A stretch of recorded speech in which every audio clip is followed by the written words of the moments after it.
Hey guys, so today I'm going to be doing a VOD, another VOD for mid lane. And today we are playing in Challenger. Not sure which server this is. Could be China, could be Korea, one of the two. And we're just going to go ahead and we're going to take a look at Apto's play. It seems like it's Chinese servers. Okay. So here Apto goes ahead and okay, so it's just heavy trading happening already at level 1. Now, the reason Apto actually walks towards the left side of mid lane, and I'm going to explain why exactly. If you look closely, the minions, he wants these three caster minions, and preferably this melee minion to start attacking LeBlanc. If a trade doesn't happen here, what ends up happening is that these minions actually attack LeBlanc, and then LeBlanc's minions end up attacking Apto's minions. Thus, the wave actually inherently shoves into Apto, which means that Apto can get a freeze right from the get-go because he knows that the lane is shoving, and then he can basically simply match the wave clear somewhere around this vicinity here. And we know that he can do this is because LeBlanc, as a champion, won't actually have any form of wave clear to break the freeze when it does actually happen. Okay? We know that Shaco is starting on the left-hand side. We know that the enemy jungler is actually Lee Sin. You guys won't see it, but it's Lee Sin, and he's going to be most likely starting. We're going to see exactly where he's going to be starting. But here Apto goes ahead and trades, and the reason Apto can go ahead and move into this trade is because he knows LeBlanc is on cooldown, and he knows that these minions are still encroaching onto her. Thus, he can kind of force the trade and kind of just get as many autos as possible. Obviously, being extremely cognizant of her W when it comes back up. Although she might have even started Q, I didn't actually pay attention to what she opened with. But regardless, she's still on cooldown. Okay. And immediately here, all you're going to see Apto is simply just last hit the minions, okay? And he doesn't want to, he wants to auto these a little bit because he doesn't want the wave to crash in way too hard into his tower. Because then then there'll be trouble. But yeah, so he's just going ahead and last hitting. And as you notice, he's just going to freeze right from the get-go.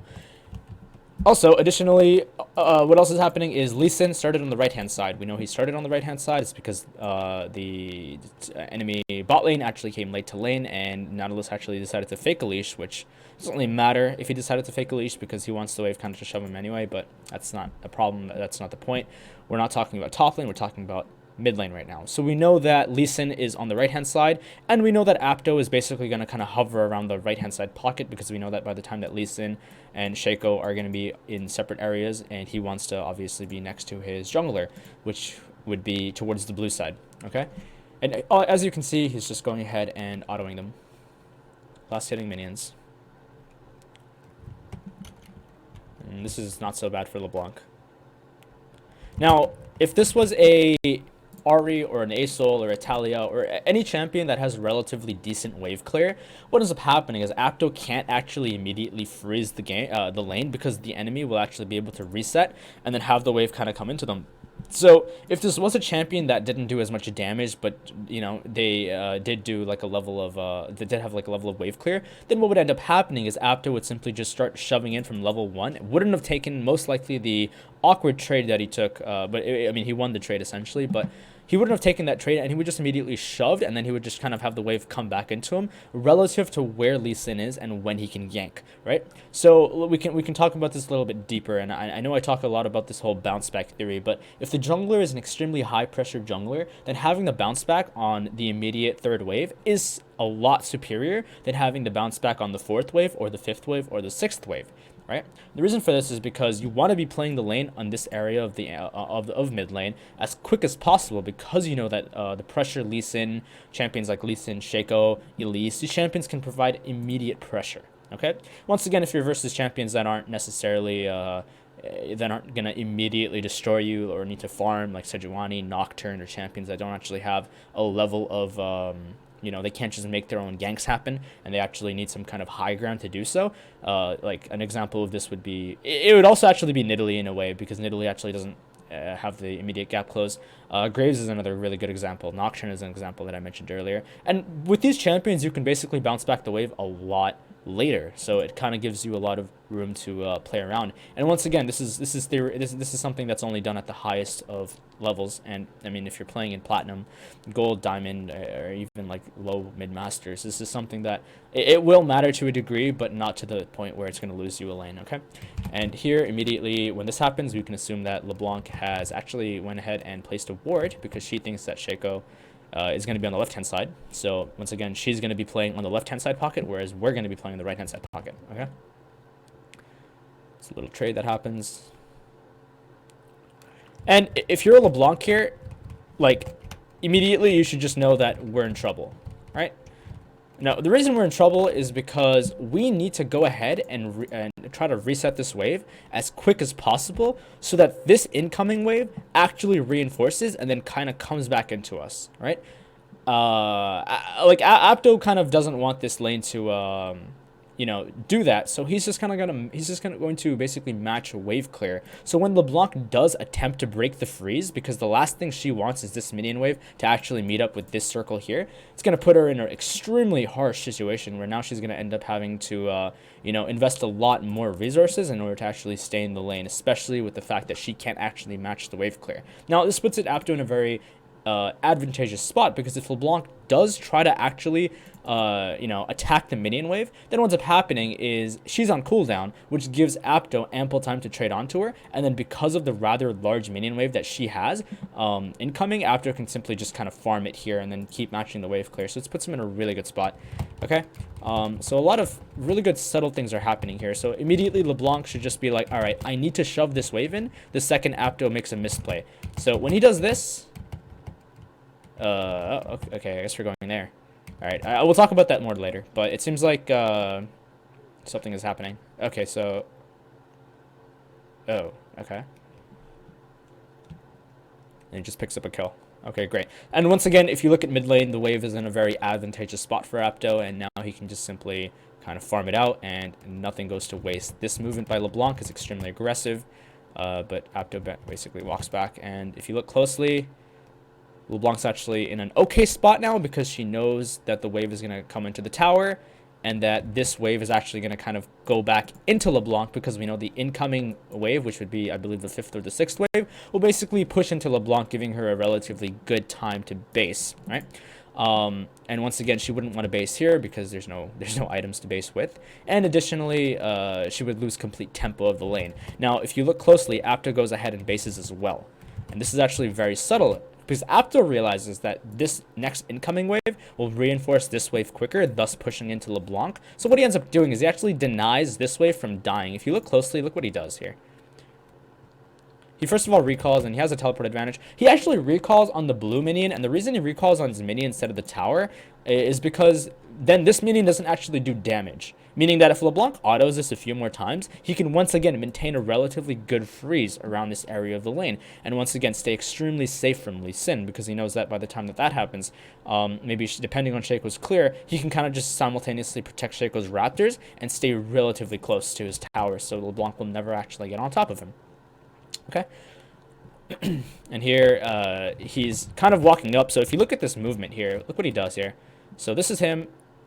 When he does this, this is basically him telling LeBlanc that I'm not afraid to trade with you, right? Because look at this. LeBlanc has a level lead. LeBlanc has the, what do you call it? The minions advantage, because then, you know, whatever. But what Apto has is, once obviously the shield that Malzahar has, and on top of that he has HP.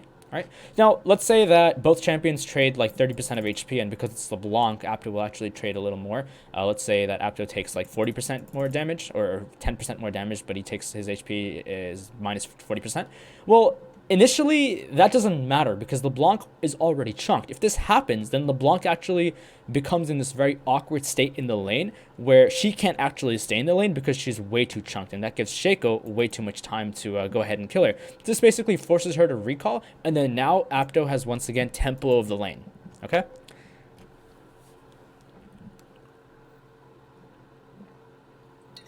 That's very good. Very good E by him, and I believe he does that the second she wants to go for the minion, I think. So here, if you look here very closely, I mentioned this a lot in my older videos, where this minion is auto-attacking this minion. Apto knows that LeBlanc is going to go for this, last hit, so he just walks up, gives her an E, backs up immediately before she can reciprocate any damage. And now LeBlanc actually is forced to use Q onto the minion and then loses her passive, and now she's forced out of the lane. And now this is a very good spot for Apto because Apto knows that he can't stay in the lane. He also knows that this lane is going to obviously slow push into LeBlanc because once again the minion wave is going to reinforce faster. It's the same concept as what we were doing. We are talking about at level 1. And now what ends up happening is LeBlanc is recalling, and now Apto is just going to go ahead and scout this or just simply just shove it in and then recall himself, and then when he comes back into the lane, he's going to once again maintain that tempo because now the lane is going to be over here once again, completely denying Lee Sin of any potential ganks onto Apto. On top of that, LeBlanc can't do anything to him. Okay. Now, the one thing I actually don't like is, first of all, he's obviously shoving because he just used a materializer. But one thing LeBlanc could have potentially done is actually fake the base. But at the same time, it would be relatively disadvantageous because the cannon minion is actually a very, very good time to base. So perhaps that's why Apto didn't actually bother to scout her. He simply just shoved in. Okay, he knows that Lee Sin's routes could be on the right-hand side, and here he just simply wards the Raptors. And as a mid laner, I mean, this isn't something that's very advanced or technical. Just protect your Raptors. Make sure you're warding for your jungler because it gives you a lot of intel. And Apto here is just going to simply last hit. He's not going to do anything. He doesn't need to do anything. Nobody is asking him to make any plays. He's just going to let the lane come into him. Okay. He knows that Shaco is currently on the right-hand side. Lee Sin also has left-side initiative, so, I mean, I'm not actually fully tracking the jungler. I'm more focused on explaining how the minion waves work, but because Apto knows that Lee Sin is on the left-hand side of the map, and we can see that because he just showed in top lane.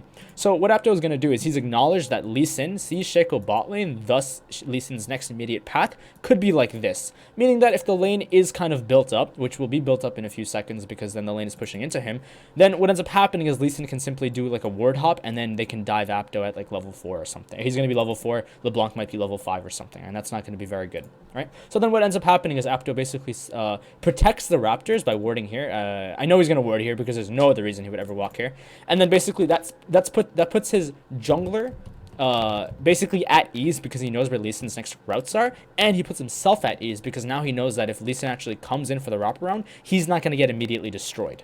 Okay.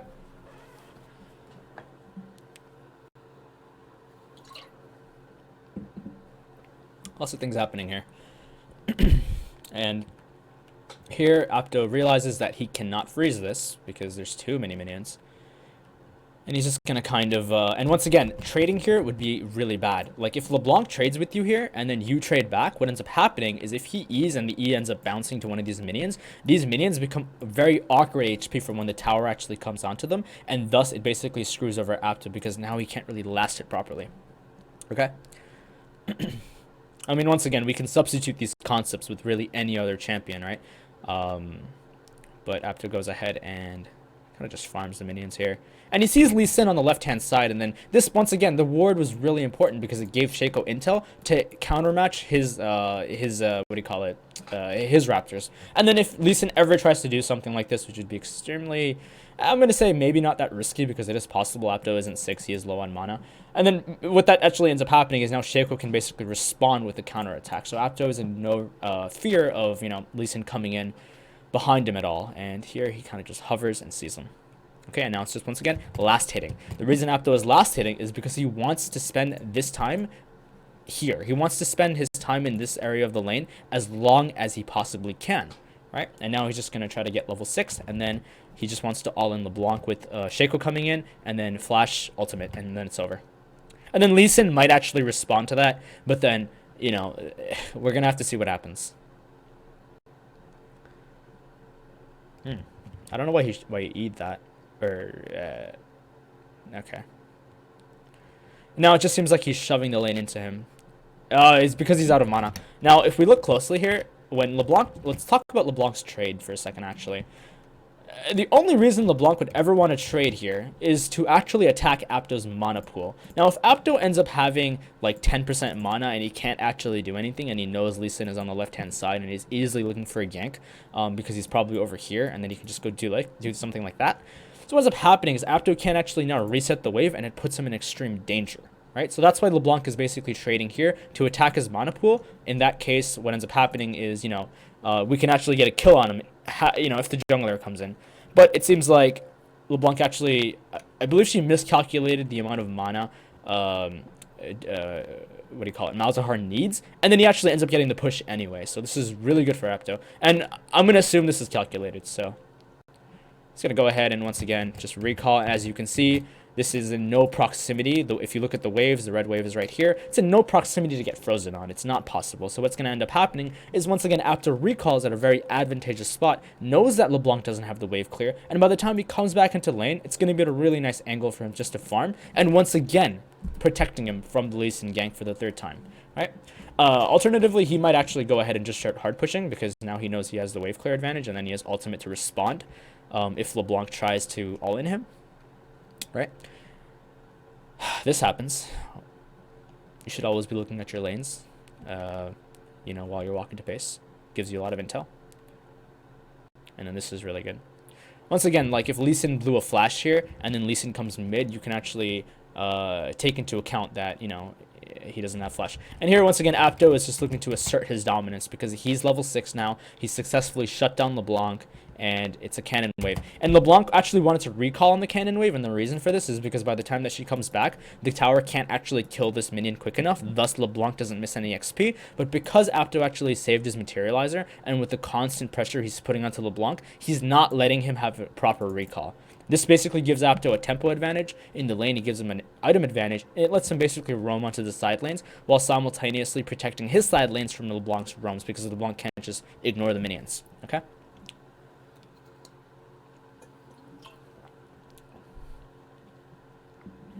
Okay, level 7. And that's all I'm going to talk about. All right? Apto has successfully beaten the LeBlanc, despite, you know, not even killing her. But this is generally the minion wave management you want to have. This is generally the idea you want to have going into mid lane. This is generally the understanding of where to ward, you know, with respects to your jungler and where he wants to path. Obviously, though, if you're playing in lower MMRs, your jungler may not actually, he's going to have suboptimal pathing. In that case, don't worry about it. But once again, if you are a player that's somewhere around high diamond, mid masters, low masters, then definitely start entertaining these things, okay? That's about it for now, and I hope to see you guys next time.